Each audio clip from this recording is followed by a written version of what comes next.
नमस्कार, मैं हूं दिलीप कुमार। आप देख रहे हैं आकाशवाणी टीवी 9 और इस वक्त हम लोग आ चुके हैं ढेका बाजार पे एजी फाउंडेशन पब्लिक स्कूल।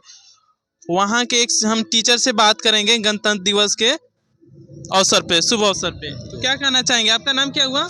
मेरा नाम आनंद कुमार है। ऐसे सोशल मीडिया प्लेटफॉर्म है आनंद विहार के नाम से। ओके। तो आनंद विहार मेरा नाम है और आज गणतंत्र दिवस है और 75वां गणतंत्र दिवस है। गणतंत्र दिवस के शुभ अवसर पे तमाम देशवासियों को बहुत बहुत बधाई एवं मंगल कामनाएं।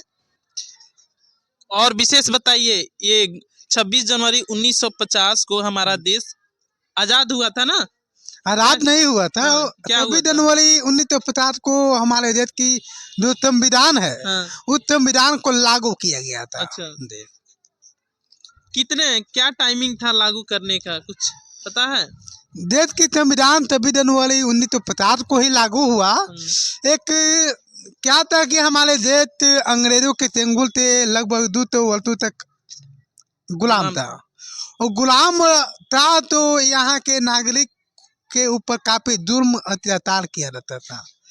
तो अगर कहानी को बताए तो कहानी काफी लंबी चौड़ी हो जाएगी। शॉर्टकट में ही बताइए, तो शॉर्ट फॉर्म में। तो सबसे पहले तो अपने चंपारण सत्याग्रह की शुरुआत हुआ महात्मा गांधी के नेतृत्व में और आजादी की प्रथम आंदोलन कहा जाए तो अपने चंपारण से शुरू हुआ।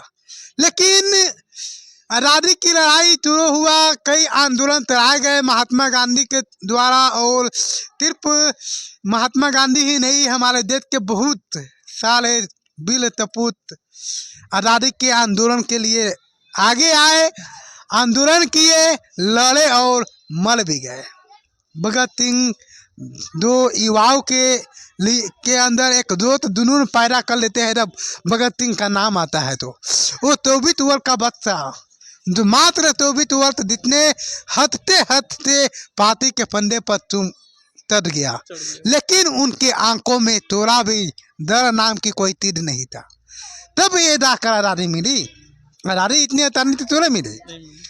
आजादी के लिए हमें कुर्बानियां देना पड़ा, त्याग करना पड़ा, तब जाकर आजाद हुआ हमारे मुल्क। तब बात है कि 26 जनवरी 1950 आखिर अपने आप में खास क्यों है? बहुत खास दिन है याद।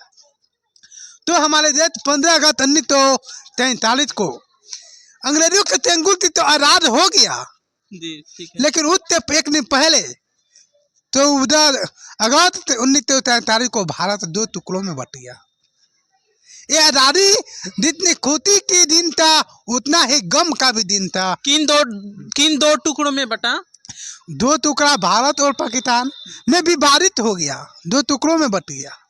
ये आजादी जितनी खुशी के दिन हमारे लिए था, जितना खुश व्यक्ति यहाँ तो हो रहे थे उतना ही गम का भी दिन था, क्योंकि देश जब 2 टुकड़ों में बटा तो दंगा फैल गया।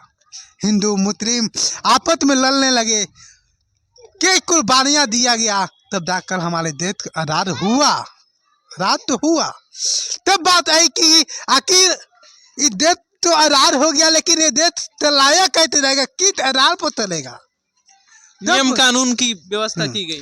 तब हमारे देश के जो लीडर थे उस समय के, जो नेता लोग थे, जो क्रांतिकारी थे, वे विचार किए कि हम अपने देश को चलाने के लिए एक संविधान की रचना करेंगे, नया संविधान। और वो भी संविधान को बनाना इतना आसान नहीं था जितना आसान हम सोच रहे थे, क्योंकि हमारे देश में अनेकों अलग अलग जाति धर्म के लोग रहते हैं और उस समय भी थे। तो सबके हितों को देखते हुए संविधान का निर्माण करना था। तो संविधान के सभा का गठन हुआ 1943 में। किनके द्वारा किया गया? संविधान सभा का गठन संविधान सभा के द्वारा ही किया गया। कैबिनेट मिशन के द्वारा अपने भारत की संविधान की रचना किया गया। तो संविधान सभा की गठन हुआ तो और 1943 से भारत की संविधान बनाना शुरू हो गया और करीब करीब 3 वर्ष लग गए भारत के संविधान को बनाने में।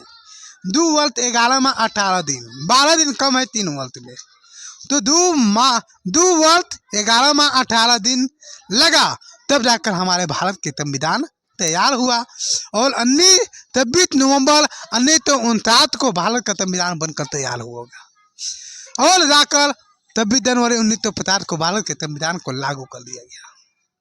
तब जाकर भारत उस दिन 26 जनवरी 1950 को हमारा मुल्क एक गणतंत्र बन गया और भारत में लोकतंत्र आ गया, लोकतंत्र का उदय हो गया। उससे पहले राजा का बेटा ही राजा बनता था, लेकिन जब संविधान लागू हुआ तो उस तरह की व्यवस्था को दुरुस्त कर दिया गया, तोड़ दिया गया, नष्ट कर दिया गया। अब राजा का बेटा राजा नहीं बनेगा, राजा वही बनेगा जिसके पास बहुमत होगी, ताकत होगा, तो ज्ञान होगी। तो आगे तो आप देशवासियों को क्या संदेश देना चाहते हैं गणतंत्र दिवस के शुभ अवसर पे?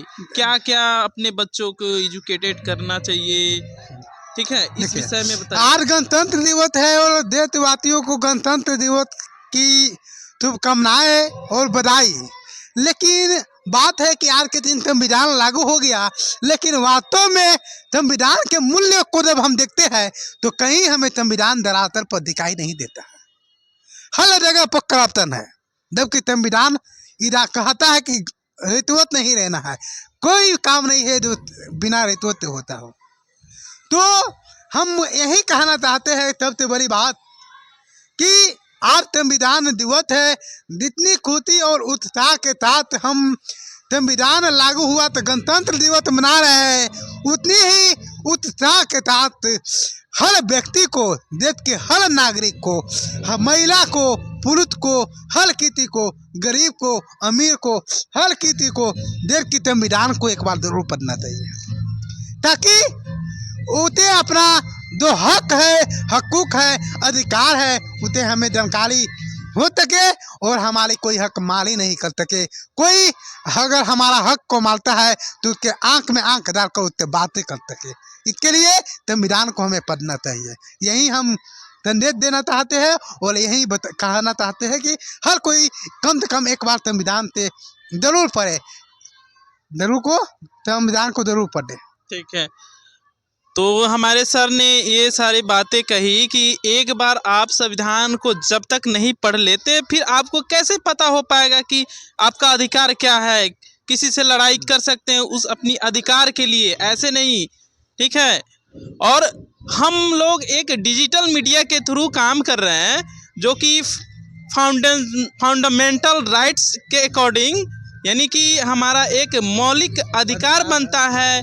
कहीं कुछ घटना हो रहा है या करप्शन हो रहा है, उसके विरोध में हमें वीडियो बनाना, लोगों तक पहुंचाना या सरकार तक पहुंचाना।